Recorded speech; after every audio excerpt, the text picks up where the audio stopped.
3, 2, 1. Bom dia a todos vocês. Hoje é quarta-feira, dia de soco matinal, porque é um dia muito importante para a população brasileira do Brasil. É isso mesmo. Começamos com o quê? IPCA registrando a primeira deflação em 2024. É a deflação de 2024? Não, a deflação de agosto. Como que funciona, né? A gente pode ter ali um índice de inflação mensal ou quando acontece isso, uma deflação, mas isso não quer dizer que a gente está tendo uma deflação no acumulado os 12 meses ou no próprio ano, né? A gente vai falar mais sobre isso aqui também. Temos também aí a Irlanda, né, não sabendo como gastar 85 bilhões de reais, isso mesmo.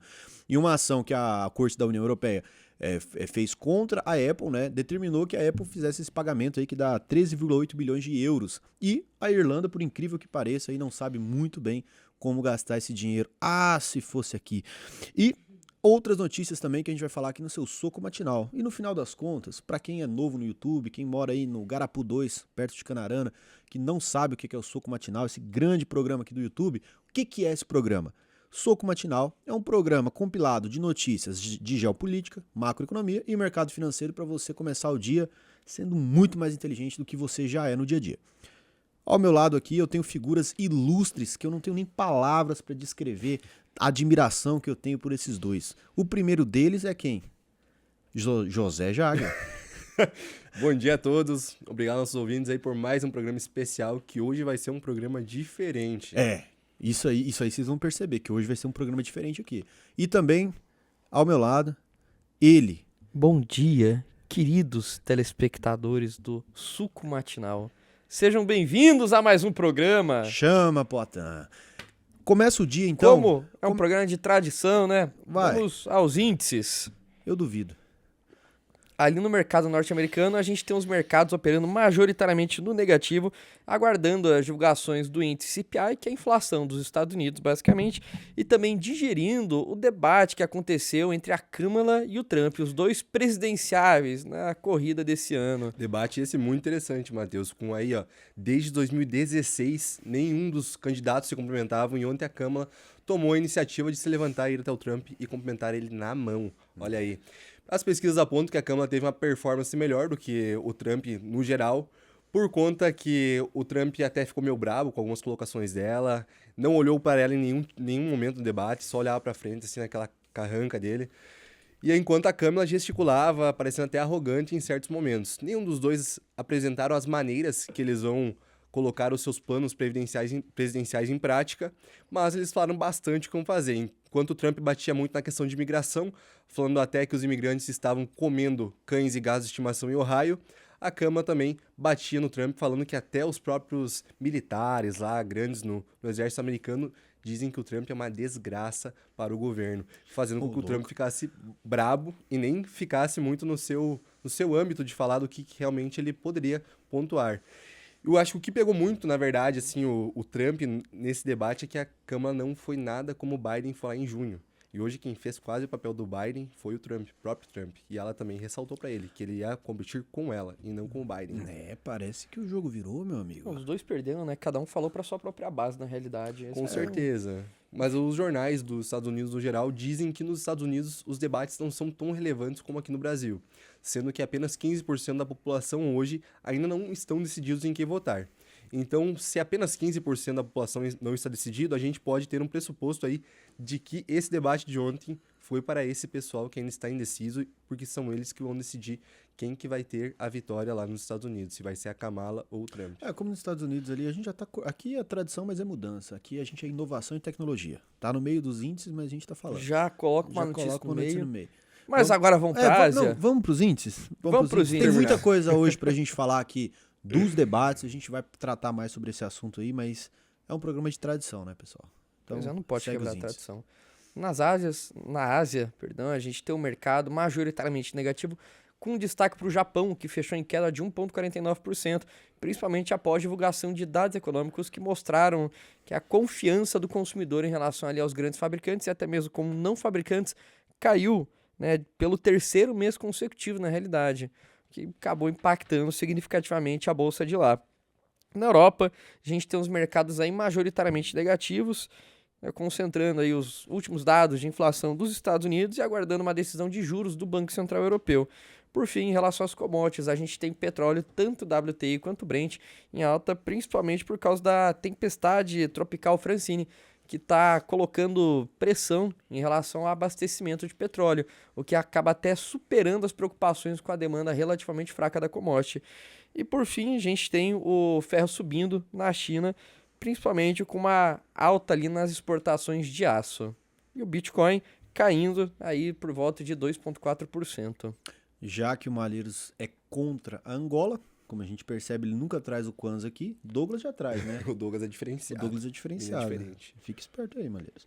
Agora, já que não temos o Kwanza, o programa segue em tristeza e a gente vai agora para as notícias internacionais. Qual que é a primeira notícia internacional do dia? É sobre ele, nosso 1,34 m de puro liberalismo econômico. Ele, o cabelinho de Fresno, Javier Milei, presidente da Argentina. O cara sabe o que faz. Com a política de anistia fiscal, né? Ele consegue aí impulsionar a declaração de mais de milhões aí em dólares que eram ocultos na Argentina, né? Exatamente, Edson. Então, o que é essa política de anistia fiscal? É como se os seus pais soubessem que você tem um valor aí guardado no seu cofrinho em algum lugar da sua casa e eles falam assim pra você: olha, se você mostrar onde que tá esse dinheiro, a gente dá um presente. É o que o Milei tá fazendo com a população.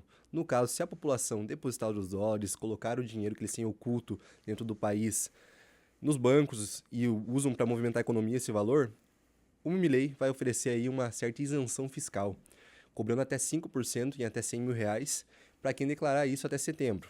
Claro, quem declarar isso a valores muito acima disso vai pagar um pouco mais, mas só essa pequena jogada dele já fez movimentar muitos cofres dos bancos lá da Argentina, entrando mais de 700 milhões em julho e junho. Então, com certeza, vai fazer com que a economia movimente. Ele quer tentar recuperar até 40 bilhões de valores ocultos dentro da Argentina. E o que ele ganha com isso no final das contas, né? Porque todo país, como o dólar ela é a moeda universal ali, né, de transação internacional, quase todos os países precisam de uma reserva cambial ali dolarizada, ou seja, uma reserva em dinheiro, em dólar, né, para manter o país ali mais estável na economia. E a Argentina tem muito problema de evasão fiscal, de instabilidade econômica, e a reserva cambial da Argentina é baixa. Com isso, a Argentina consegue aí fazer um equilíbrio para manter mais dólares visíveis, ou seja, não mais ocultos, né, dentro do país. Esses dólares já estavam com a população argentina. O que o governo Milei está tentando é só trazer à mostra isso para dar mais estabilidade ainda. Debaixo do colchão. Debaixo do colchão. Tem algum banco ali no exterior. Que com o aquele cara tem agiota conta. lá que quebra a perna. É isso No aí. caso, eles sabem com quem tá, né? Eles sabem que tá lá. Eles Mas sabem. falando em dólar, você sabe quantos kwanzas que vale um dólar? Ah, agora você Kwanza traz. perdendo poder de compra. Um dólar vale 928 kwanzas. Matheus, Só fica informação. E falando em Argentina, você sabia que lá na Argentina os preços, quando a gente paga em real, normalmente são mais baratos do que quando a gente vai pagar no próprio peso argentino? E falando em Paraguai, você viu a surra que o Brasil tomou ontem do Paraguai também, de 1-0? Meu pai dormiu triste, meu pai tava assistindo. Não, o atacante do Cuiabá ganhando o atacante do Real Madrid. Não tem como não, cara. Como é que... Me explica isso, Edson. Então é isso. E a Irlanda, né, não sabe aí como gastar 85 bilhões de reais, ou 13,8 bilhões de euros. Grande problema esse da Irlanda. Tá aí com quase 14 bilhões de euros sobrando e não sabe o que fazer. Como que começou essa história? O governo irlandês forneceu alguns benefícios fiscais para a Apple, que naturalmente deixou de pagar imposto por conta disso. Porém, uma corte da União Europeia, então não foi nem na própria Irlanda que correu o processo, definiu que esses benefícios foram indevidos. Inclusive, o governo da Irlanda reiterava que... Ele falou, eu não faz quero esse sentido. imposto, foi benefício fiscal Foi mesmo. Até porque, na realidade, o governo irlandês, o país é conhecido por ser um paraíso fiscal, daí tem muitas vantagens para grandes empresas se instalarem lá. Que no Brasil, por exemplo, a gente tem uma alíquota marginal de imposto para grandes empresas de 34%, né? 25% de RPJ e 9% de CSLL, enquanto na Irlanda é 12,5%. É quase 1/3 dos impostos que você paga aqui no Brasil, que acaba atraindo muitas empresas para lá. Então até que faz sentido o governo argumentar que não é devido, porque a Irlanda já está um país superavitário, então já sobra muito mais dinheiro do que eles gastam, mesmo considerando toda a questão de dívida pública. Então você ter essa notícia pode afetar um pouco essa imagem do país como um paraíso fiscal muito bom para a empresa, que é o que acaba contribuindo muito para esse superávit da Irlanda. Se a gente for pegar aqui 2023, por exemplo, eles tiveram um superávit aí de 10% do PIB. Então, que eles já não sabem o que fazer com o dinheiro e já são discussões constantes. Você tem ali políticos falando, por exemplo, de fazer um fundo habitacional, porque o preço das moradias está subindo muito no país, mas o orçamento agora de 2025 já foi definido. Então eu falo, não, o dinheiro vai ficar ali parado, depois a gente vê o que a gente gasta, não tem o que fazer. É o oposto do Brasil, enquanto a gente deve 10% do nosso PIB por ano, se a gente for considerar o nosso déficit nominal, a Irlanda está em um superávit de 10% do PIB deles. Problemão aí. Problemão. Só mais um detalhe. Chama. Sabe, em relação ao orçamento da Irlanda, o que são esses 14 bilhões de euros, né, arredondando? 15% do orçamento do país. É como se tivesse caído na sua carteira ali de orçamento anual do país, mais 15%. Só para comparar aqui, se a gente for somar os gastos aqui do orçamento aqui do Brasil com saúde, educação, segurança e todos esses serviços aí básicos, não dá 15% do nosso orçamento. Só para você ter uma ideia do quão absurdo que é esse valor ali pro orçamento. Por quê? A maior parte do nosso orçamento é para refinanciar dívida pública e cobrir o déficit do governo e da Previdência Social. É aí que vai a maior parte do nosso orçamento. Mais que 90% é congelado, não tem nem o que mexer. Mas o nosso orçamento é muito engessado e grande parte diz que está engessado é para cobrir serviços deficitários. E aí que vem o quão importante isso é o papo que vive e volta a falar aqui, que é basicamente quanto é importante a gente fazer grandes reformas, previdenciária, trabalhista e tudo mais, porque quando a gente pensa no orçamento, ou seja, toda a carga tributária que sobe para o orçamento do governo, a maior parte, mais de 90%, está congelado para refinanciamento de dívidas e pagamentos que já estão congelados pelo governo. A gente tem um orçamento de $1 trilhão aqui no último ano no Brasil. Desse $1 trilhão, quase $500 milhão veio de rolagem da dívida e financiamento de déficit. Então, assim, o governo conseguiu arrecadar mesmo, sem considerar dívida, 500 bilhões. A outra metade disso aí veio captando dívida com o mercado e rolando a dívida. Ou seja, o famoso dar o tombo. E o que é rolar a dívida, inclusive? Imagina que você pegou um empréstimo com o banco e vai vencer agora esse mês, só que você não tem o dinheiro. Aí você vai em outro banco, pega o empréstimo, paga esse primeiro e lá na frente você vê como paga o outro. É isso que o nosso governo faz aqui no Brasil. Dá o tombo, exatamente. Tá aparecendo os nossos clientes da consultoria da UVP, tá sobrando, certo? Certo. Justamente. Maravilha. Falando nisso, você aí, cliente, ou ainda não, que tem a triste vida que ainda não é cliente da consultoria UVP, a gente tem aí o link aqui embaixo na descrição, seja do Spotify ou do YouTube, e ali você pode marcar uma consulta para você tentar ali entrar na UVP. Para você entrar, tem que ter um patrimônio X, tem que ter ou ser aluno da UVP, que é uma das formas também de entrar. Então, não é chegando e entrando, mas talvez você consiga aí entrar dependendo do seu patrimônio. Seguindo então com a notícia agora nacional, o que a gente tem? A gente tem o IPCA de agosto. O que foi o IPCA de agosto? IPCA é o Índice de Preço Consumidor Amplo, que ele basicamente é o conglomerado que dita o que a gente teve de inflação. O mercado esperava ali 0,01 de aumento, né? Mas, surpreendentemente, nós temos uma deflação de 0,02. Surpreendeu bastante, Edson. Por quê? A gente sabe que com essa seca que a gente está no Brasil aí, a gente teve uma redução principalmente no setor de energia elétrica, nos preços da energia elétrica. O que todo mundo esperava que seria totalmente o contrário por conta dessa seca que as nossas hidrelétricas estão com os reservatórios praticamente esgotados e a gente teve que puxar para voltar a trabalhar com motores a gasolina para produzir energia elétrica.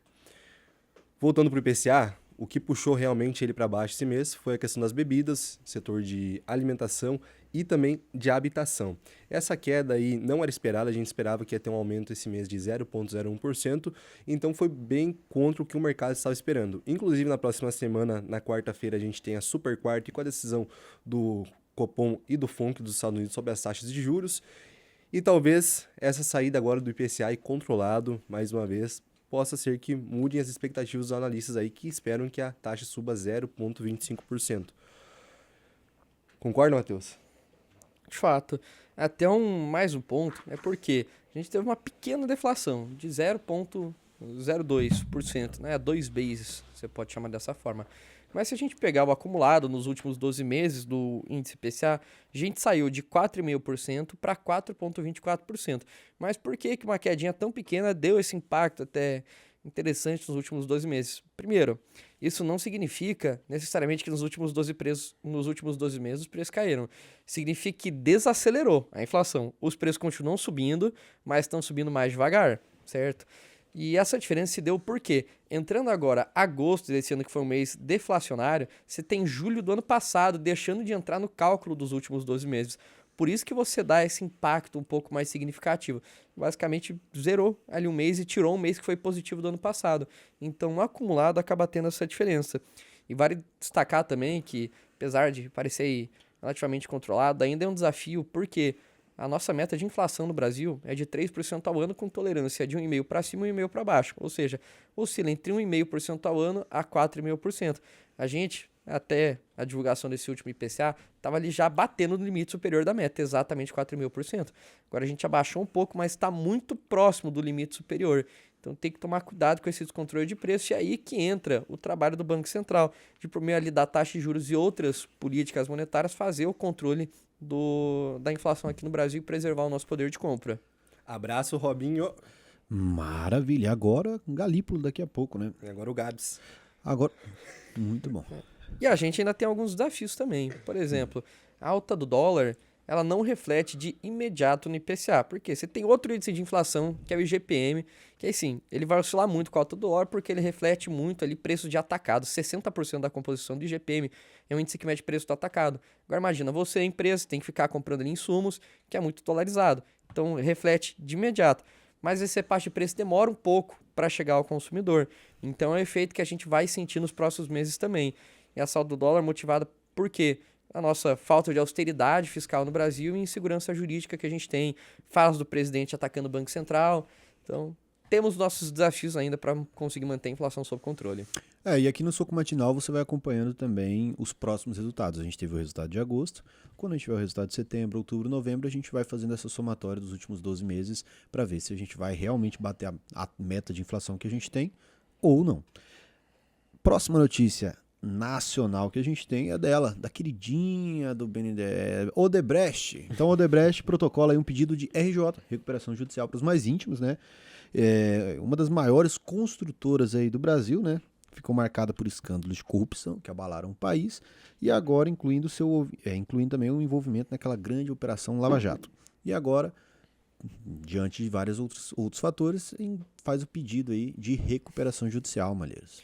Pois é, a Odebrecht, ela conseguiu roubar o nosso dinheiro, roubar o dinheiro público, e agora vai conseguir roubar o dinheiro dos credores também, com esse pedido absurdo de recuperação judicial da companhia. Que isso, Malheiros? Não, repara bem no que eu vou falar, como é que funciona. Seu coração tá muito duro. Na recuperação judicial, você tem a empresa, ela fala, ó, eu tô muito endividada, não vou dar conta de pagar aqui, então vocês vão ter que me dar um descontinho aqui, ou não vão receber nada. E como que foi o acordo? Hoje a Odebrecht tem um total de 4,6 bilhões de dólares em dívida, dos quais 4 bilhões são bonds. Bonds são debêntures ali da empresa, são títulos de renda fixa dela, certo? Porém, no cálculo da recuperação judicial, isso, claro, ainda tem que ser aprovado em assembleia com os credores, mas já foi a proposta da Odebrecht. Você tem que os bonds eles não seriam contabilizados pelo valor de fato da dívida deles, mas sim pelo valor de mercado, pelo preço que eles negociam, que você compra ali de um investidor. E como a empresa está passando por essas dificuldades, o total de 4 bilhões de dólares em bônus que eles têm, na realidade vale 130 milhões de dólares ali a mercado. Então você já diminuiu a base de cálculo ali de 4 bi para 130 milhões. E mais, para conseguir pagar isso aí, a Odebrecht ela vai pegar um financiamento com os credores. E dentro aí desse financiamento, vai entrar o próprio BTG Pactual, que foi o maior credor ali da empresa, acabou comprando a maioria dos bons de circulação, e vai fornecer esse financiamento, vai entrar com prioridade de pagamento, algo em torno de 120 a 150 milhões de dólares. Então, feito isso, vai ter o prazo da dívida alongado ali para cerca de 48 meses, remunerando 18% ao ano. Mas os outros credores ali da empresa, quem aceitar o plano de recuperação judicial, vai ter um desconto de 41,7%, ou seja, vai receber 58,3% do valor, e quem falar, eu não vou aderir, mas caso, mesmo assim, o plano de recuperação judicial aconteça, vai ter um desconto de 81,6%, ou seja, vão receber só 18,4%. Na prática, você tem uma dívida ali de 4 bilhões, que virou 130, e dos 130, a empresa ainda vai ter um desconto ali de ou 41,7% ou 81,6%. Então, você vê o absurdo que está sendo essa proposta. Achei interessante aí. Eu vou tentar fazer essa política comigo mesmo. Se eu pudesse, eu faria. Eu pediria recuperação judicial. Vamos se endividar e pedir recuperação judicial de nós mesmos. Acho Parece que é valer a vantajoso. pena. Parece valer a pena. 81% de desconto. É, Porque tecnicamente dá pra fazer. Porque veja só, era 4 bi, aí virou 130 milhões. Aí vai ser 81% de desconto em cima de 130. Vai virar 20 e tantos milhões. Ainda vai ter que pagar um... Exato, um vai virar ágio daí aí nessa 26 jogada. milhões, 25, 26 milhões. Então É de quase- 4 bi pra 25 milhões, olha que coisa incrível. Basicamente a dívida caducou, como se fosse isso, né? caducou. E aí agora o banco tá oferecendo 80% de desconto pra tu quitar a dívida. 80? Só 80? Eu vou nem tocar nesse assunto pra eu não ficar bravo. Seguindo agora com as notícias não tão irrelevantes, a gente vai ler os comentários do vídeo anterior. Chega de Odebrecht, já deu palco pra esse povo doido aí, cara. Vamos começar os comentários, todo mundo já separou cada um aí, já leu com muito carinho e atenção. Eu vou começar com o @FelipeCâmara3768, né? Felipe Câmara comentou aqui: desemprego caindo constantemente, IPCA negativo em agosto, é isso mesmo. Agora só falta o Campos Neto sair do Banco Central pro país decolar.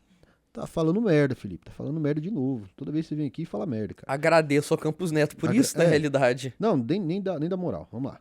E ali a gente tem quem? Tem o Fábio Sérgio, 386, que disse: quando teremos o carinha de Rocambole, não sei quem está falando, junto com o DiCaprio. Cara, não entendi. Eu não entendi essa pergunta. Quem que é também. DiCaprio? Quem que é? Cara de Rocambole? Eu não entendi direito. Desconheço. E também o Felipe Carvalho de Bom Dia Primos. Um ótimo dia pra nós, esse símbolo aqui também. Então, beleza. Pode seguir. Quero ler aqui um comentário da @line6675. Meninos, sei que falam primordialmente sobre investimentos a longo prazo, mas o que acham da IA de investimento? Acho que é trade. Eu não acho, eu tenho certeza que não funciona. Por quê? Primeiro, imagina aqui conceitualmente falando, se todo mundo usar a IA, quem é que vai ter uma vantagem? Vai estar todo mundo jogando ali em pé de igualdade. Então isso é coisa de guru, de vendedor de curso querendo te vender robô de trade pra você perder dinheiro e o cara, ele ganha dinheiro vendendo esse curso aí. Pra que vendendo você uma ilusão. precisa de um robô de trader se você pode ter uma máquina igual o Malheiros aí? É. Então, trade não funciona. Peguei, né? Pode falar, peguei, né? É uma máquina incansável. E tem aqui uma dúvida da @Priscila Andréia K. Explica pra mim o que é Freebase, se é cobrado ao ano ou ao mês. Obrigado. Isso é boa. Primeiro, fee-based, porque o fee vem ali da noção de taxa. A gente trabalha com um percentual da sua carteira aqui dentro da consultoria. Então, ali um percentual do seu patrimônio baixo, vai depender um pouco da complexidade do seu caso, de acordo ali com o tamanho do seu patrimônio. Mas a ideia é que o modelo tradicional do mercado trabalha aí com assessoria, na qual você não tem transparência, você tem conflito de interesse. Por quê? Quanto pior o produto, maior é a comissão que o seu assessor recebe. Então é vendido como um serviço gratuito, mas ele é comissionado por absolutamente tudo que ele te indica. Isso diminui a sua rentabilidade, porque ele literalmente pega um pedaço da rentabilidade dos seus títulos e fica para ele. E quanto pior o investimento, melhor é a remuneração. Tá, e você tem muita gente que chega aqui com COI na carteira, com operação estruturada, que é o que remunera muito o modelo tradicional de assessoria. Na consultoria a gente pega, deixa esse spread ali muito menor, então a gente não pega mais um pedaço ali da sua rentabilidade dos títulos.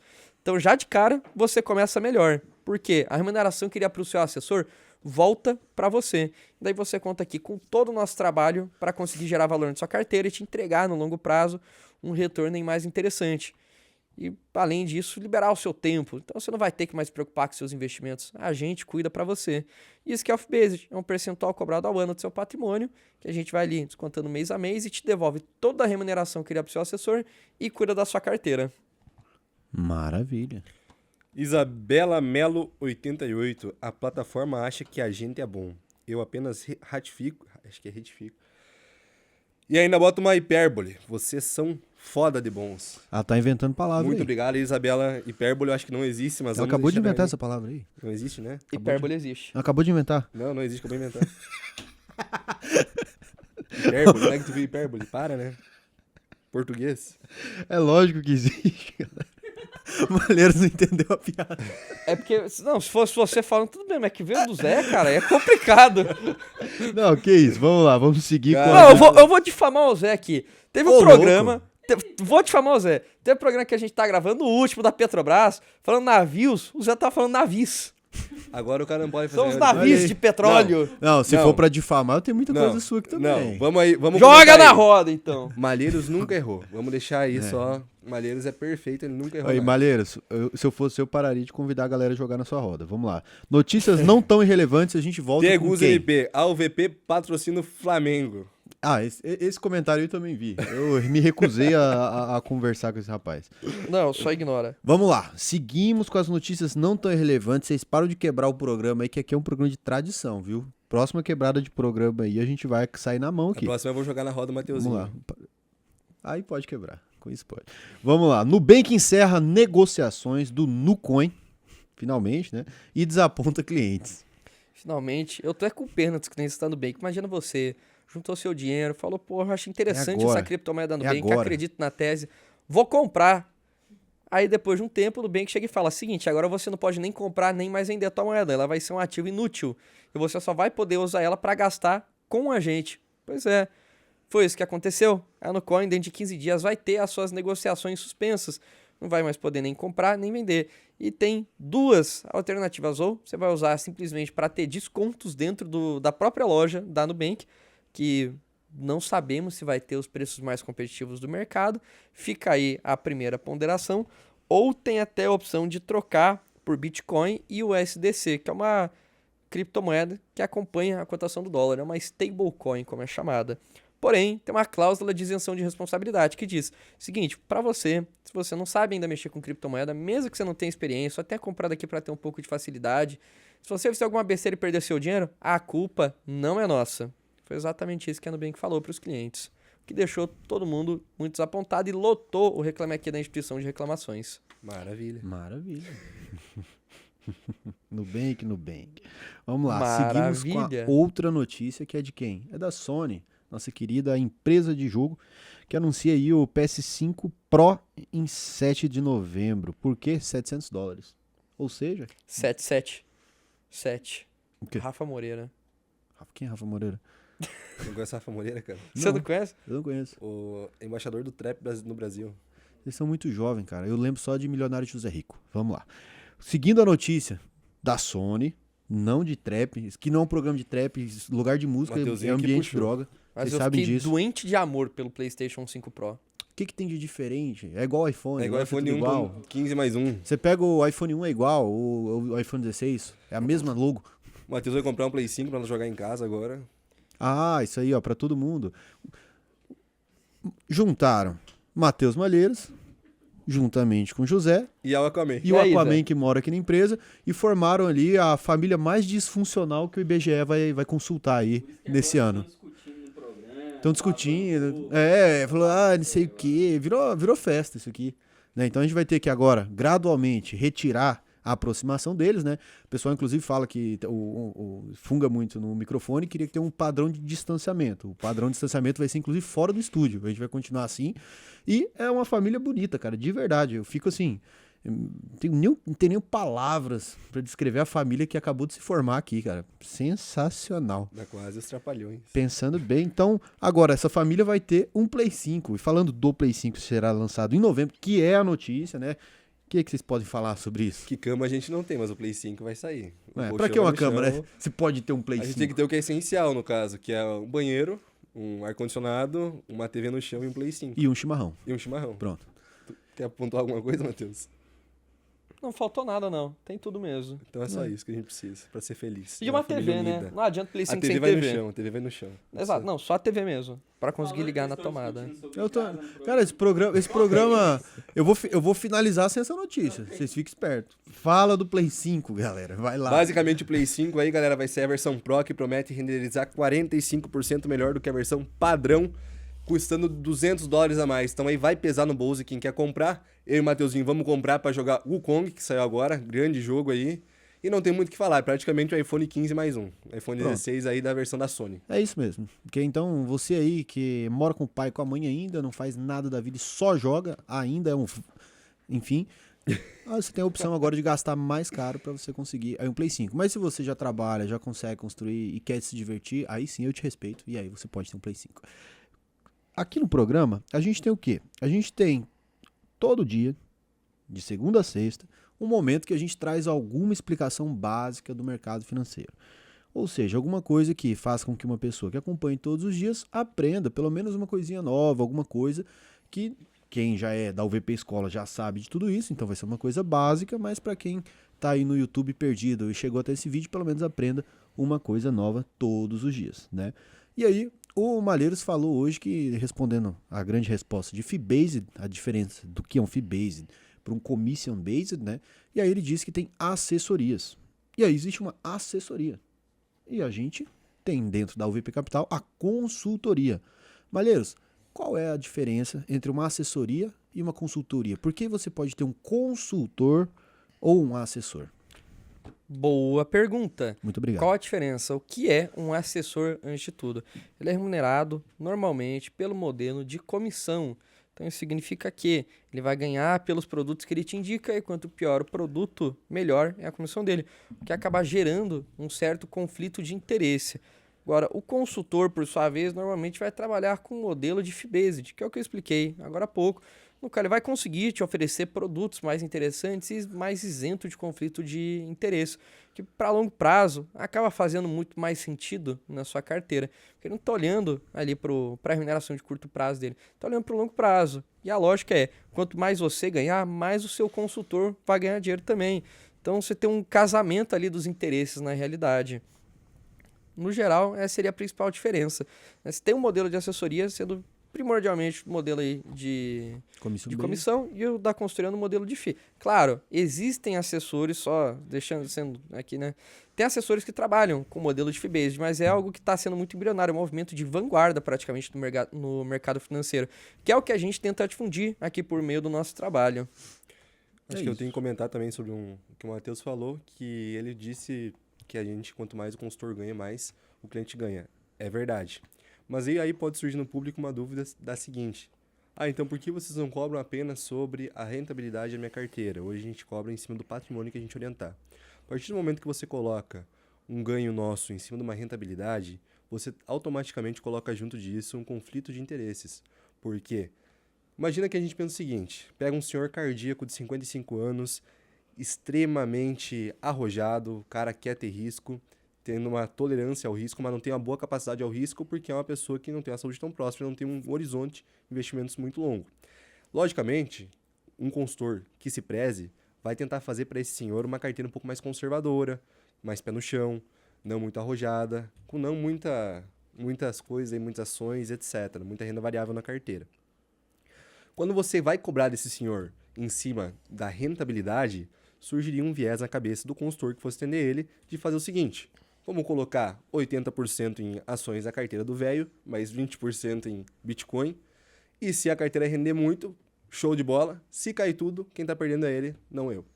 Então, só um adendo aí que eu acho muito interessante que quem pensa dessa Para maneira. tranquilizar mais ainda, o fee-based, que é o que a gente está levando como vanguarda aqui no Brasil, é o que é mais utilizado lá fora. E é um mercado muito mais consolidado que o Brasil, que é do tamanho de um ovo, comparado com o mercado dos Estados Unidos, o mercado financeiro. E tem uma diferença regulatória também, só levantar esse ponto entre assessoria e consultoria. O seu assessor, ele é certificado pela Ancor, ele tem a certificação AAI. O consultor é certificado normalmente pela Anbima, e aqui no nosso caso a gente tem a certificação CEA. Então, são duas certificações diferentes também, que divergem um pouco no trabalho. Maravilha. Quer falar uma coisa? Tá bom. Não, eu ia dizer que na Austrália e Reino Unido é proibido, tá? Há 10 anos já. Ou commission-based, Isso. assessoria. Entendeu? Austrália e Reino Unido, então aí... Pegou no microfone? Maravilha! Tá. Quer que repete? Tá. Vem no microfone aqui, na verdade. Não, então fala altão. Pode falar. Tá, eu queria dizer Mais que alto. o commission based é proibido há mais de 10 anos no Reino Unido e na Austrália. Pelos órgãos reguladores, justamente por ter conflito de interesse. Então, se lá é proibido, você já sabe o resultado. Exatamente. Aqui é incentivado até aparecer o VP. Então chama, a gente está mudando esse mercado mesmo. Para finalizar, então, hoje a gente tem recado final. A gente está mudando algumas coisas aqui, então para ficar um programa diferente, recado final hoje é com Malheiros. Hoje